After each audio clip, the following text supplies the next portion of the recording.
I, 38 female, have 2 siblings, 32 female and 30 male, but only have a good relationship with my sister. This is the result of our father's favoritism towards my brother.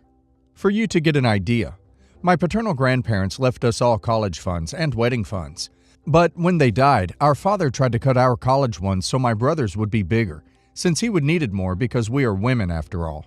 He only attended events for my brother, and the only memories I have of him being active in my life are from before they knew they were expecting a boy. My parents separated when my brother was 2, since my mom couldn't stand the blatant favoritism anymore. He died in 2010 and left it all to my brother, who cut contact. Mom was devastated. Fast forward to now. He got engaged and had spent almost all the money. He came back and tried to make friends with Mom and us so we could help pay for the wedding. His wife knew all the history, but since her goal was to be at home with the kids, she didn't care. She was also rude and entitled. Simply not what you want in your family, but hey, Mom was happy. I didn't use any of my funds since I got a full ride and my husband paid for the wedding. Our home was bought by both of us, but the funds were untouched until my sister got married, and I gave her money to cover part of a killer honeymoon and part of the cost of a house. She is successful in her own right, but I wanted to help my best friend. My brother knew this and expected I do the same for him and told his fiancée that. This is where I might be the a-hole. My mom gave him some money for his wedding and our grandparents for a down payment. Her parents also gave them some amount for both of those things. They made it clear to my sister that they expected the same as she got from me. The issue is that she wanted a fairy tale wedding and a huge house. So she started asking me if I would be getting them their gift before or after the wedding. I just said after. She would also ask me if my sister would be jealous about it. I said I hoped not. You get the idea. For about 6 months, she asked me things like this, and I just never told her once I would be giving them money, but she believed so. But then she asked if I could do X amount first and then X amount after, and I simply said, sure, very, very sarcastically.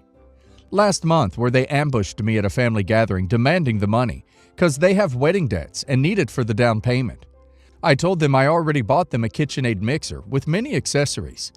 My sister-in-law started sobbing, saying it was just a part of the gift, and I let them believe I was giving them the same or more than I did my sister. My brother started arguing, and my husband told him to get lost. They have been posting online and even started a GoFundMe that I quickly reported. My sister is on my side, but Mom is conflicted and makes me doubt. Edit. My mom was always the breadwinner in the marriage, and she is still a very successful woman. I am not scared she will be conned out of money because she has worked on herself all the time on therapy, and her boyfriend is a voice of reason in her life too. She has a will in which she leaves us all stuff equally, and what can't be divided she leaves to other people. When our brother returned, she was very clear with him about it. Yes, she wants her son back, but she has no rose-tinted glasses about it. The reason she is conflicted is about my actions, not me not giving them money. She says I should have told them no firmly since the beginning. She is not angry at me or anything, but I still don't like disappointing her. Yes, I love my mommy a lot. My sister and I have kids. My mom is an incredible grandmother and her boyfriend is Pops. They have been together for about 20 years now. Pops dislikes my brother a lot because he doesn't share his views. My mom had 50-50 until my brother turned 16 and he demanded to live with my dad full-time. My mom demanded therapy for him since the beginning. It simply didn't stick. He drank the juice. She has also been extremely clear to my brother she is not covering for his children any more than her grandmotherly duties. As for the will, Dad left each of the women $500 so we couldn't contest it. My brother has burnt many bridges and he tried to get more money out of Mom after I said no, but she told him no too. The wedding happened in the summer. It was too over the top, and may I say kind of tacky, but not my business. Sister-in-law claimed to love baking and loving my mom's KitchenAid, so I got her that. It was not a jab about being a housewife at all. She is 27, and when it was suggested she gets a job, got offended and cried more. And I reported the GoFundMe because he was sending the link only to our family talking about me owing them money. They still want to maintain their image in front of their faux friends, and I have no intention of doing anything about it. But when my grand aunt is shocked someone told her I'm this and that and feels bad for my brother, I draw the line. My sister, mom, and I have already had a talk with all the elderly relatives, and none of them will be giving them money. Not the a-hole, and this was hysterical. How entitled these two are. Not the a-hole. Your brother has been given more than his fair share and squandered it. That's a him problem. Your future sister-in-law isn't even a proper leech. She's a tick who latched onto the style without checking to be sure of the substance. That's her problem. You have been responsible with what little you were given, in comparison, and have managed the funds well. Shame on them for thinking you should gift them, two greedy, grasping individuals who didn't give you the time of day before deciding they needed what you have, more than what you would give to the sister who you are close to and have a friendship with. That's a them problem. I have yet to see anything resembling a you problem in this equation. And for the record, the only thing your mother should be upset about is that the son she raised is such a greedy, grasping character. My 48 female, sister 56 female, and I had always had a rocky relationship. Her husband, 61 male, and my husband, 50 male, are brothers, so we've always had that distinct closeness. Due to poverty, I only graduated from a 2-year course. My husband is the successful one in the whole family, basically. He graduated from college with a Bachelor of Science in Marine Engineering degree and is now a chief engineer. He works overseas while I manage a small store at home.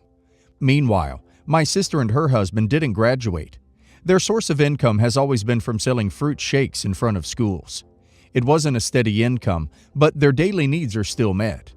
Since I and my husband have the capacity to help, I've asked my husband to help my relatives.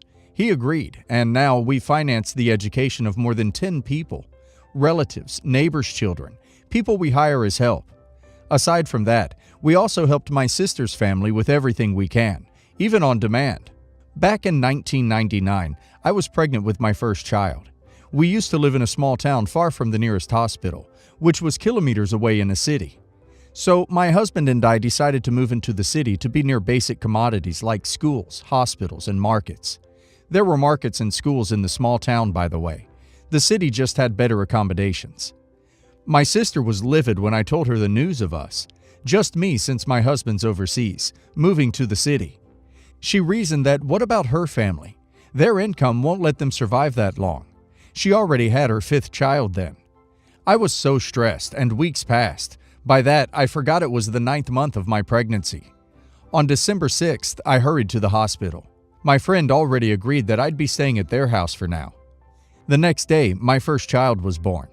I asked my cousin and my friend to fetch my belongings from the house, cause I'd already decided to move to the city, for my baby. When my friend and cousin went to the house and fetched my clothes, my sister went on a tantrum. She threw all my clothes outside and said, "I hope she died at birth." I was devastated, of course, when I heard that. But life went on and I forgave her for that. Years later, I already had my second child. My sister's second child was about to go to college, so I financed her education. She wasn't able to finish college because of her choices. I brushed that off despite having to buy the things she needed for her school. Years later, her third child was ready to go to college. Now, this is where things started to go down south. My niece, let's call her Rihanna, 32 female, during her second year in college, started to date. She was a lesbian and started dating this girl a few blocks from our house. By the way, we moved to another city still close to our hometown. My niece lived with us during this time. I was pregnant with my third child. Little did I know my niece would go out at night, leaving the gate open. She would go clubbing with her girlfriend.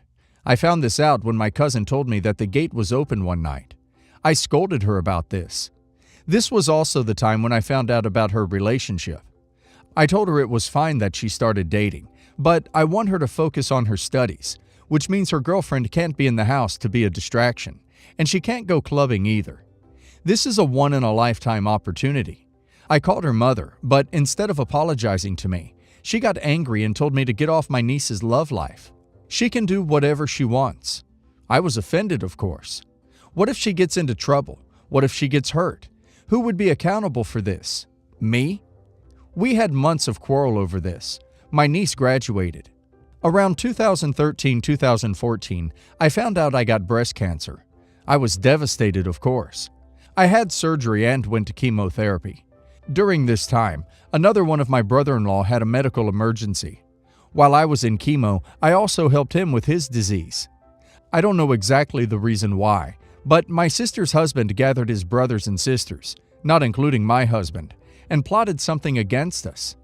I heard that my brother-in-law actually said, verbatim, when he found out I got out of surgery, "So, is she dead?" I don't know what they were plotting. They invited me to come, but I didn't go. All I know is that they think I'm hogging my husband's money for myself. Yes, you've read that right. They said, as siblings, they have rights to my husband's paycheck, which, by the way, goes to our joint account. This whole scenario just dug the hole deeper. Okay, let's condense this and let's enumerate the things that have transpired over the years. I financed my sister's fourth daughter's college education, where she got pregnant and married a man we don't know. Her mother defended her. My first son is going to college, and since I don't want him to be alone in a city away from me, I hired my sister to help her nephew for a weekly $55 salary. Rihanna saw this as me making her mother a help or some kind of servant. She went on a rant on social media. This led to another fight between me and my sister. And then again, I forgave them. My terminally ill father-in-law was in my sister's care when Rihanna posted on Facebook, asking for help, hinting that my father-in-law's children, despite being engineers and professionals, aren't helping. My husband got offended. So did I, since we financed my father-in-law's medicines, and they are asking for an oxygen tank, which was scarce at the time because of virus. At that point, I have had enough. I have enough of their demands. I have had enough of their bickering. I just have had enough. So the last time my sister and I spoke, I told her to never contact me again, and if a rift between us is what they want, I will give it to them. I said that our relationship as sisters is severed, and I don't want anything to do with them. My sister got offended by this and lectured me about family values and whatnot. Till now, I've still not talked to her or her family. I did speak to my brother-in-laws and sister-in-law, but only for a brief moment. You both sound like amazing people, but you let yourselves be used for far too long. Please don't give a dime to help anyone else out in that family. I beg you, please cut ties 100%, or they will suck you dry. They obviously only care about the money and not the kindness of the people helping all those years. Asking many times throughout the years if you had died, and hope you died, that's cruel and sad. Please don't give a penny more to any of them for any reason. Let them fend for themselves. You did the right thing. Some people will use the excuse of being family to suck you dry. You've been more than generous, but it's time to take care of you. About a year ago, me and my significant other adopted a stray dog. She's still quite fearful, but getting better every day. Because she used to be a stray, her teeth, digestive system, and coat were in poor shape. We managed to make it better through hard work and a light diet. Our vet told us that as a stray, she probably ate a lot of trash and scraps of salty human meals. So we should be even more careful with feeding her processed human foods than usual. If we want to treat her, we boil some safe vegetables. Give her a few slices of an apple or a spoonful of sugar-free yogurt, but spicy and salty processed sausages or ham are off limits. So are heavy cheeses, sugary puddings and other sweets, fast food, and so on.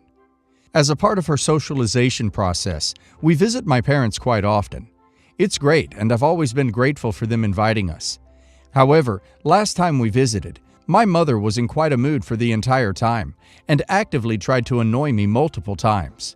Most of them I'd endure without batting an eye, but one thing that led to an actual fight was the fact that she fed my dog human food. Mostly pizza crust with spices and sprinkles of cheese on it, while looking me dead in the eye right after actually asking me if she can feed the dog, and me saying no. Since at this point I already told her multiple times that this is not acceptable. I asked her why she even asked me if she can feed the dog if she's gonna do it anyway. She answered, "Because I don't agree with you." It was a very stupid answer. So I asked, does that mean she doesn't want us coming to her house? Because it kind of looks like she wants to scare us out. She then said that she won't be blackmailed by me, and she will do whatever she wants, and if we don't want to visit, we don't have to.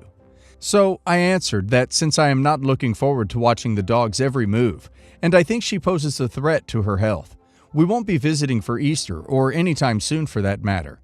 To which she just barked, "Fine," like a moody teenager, and me and my significant other left. I do not intend to set foot in that house until I hear a clear apology, and she swears that she won't feed the dog crap again. Now I'm finding out that she's deeply offended, because I supposedly set restrictions on her and her alone out of spite. And if I think I will win this peeing contest, I am dead wrong.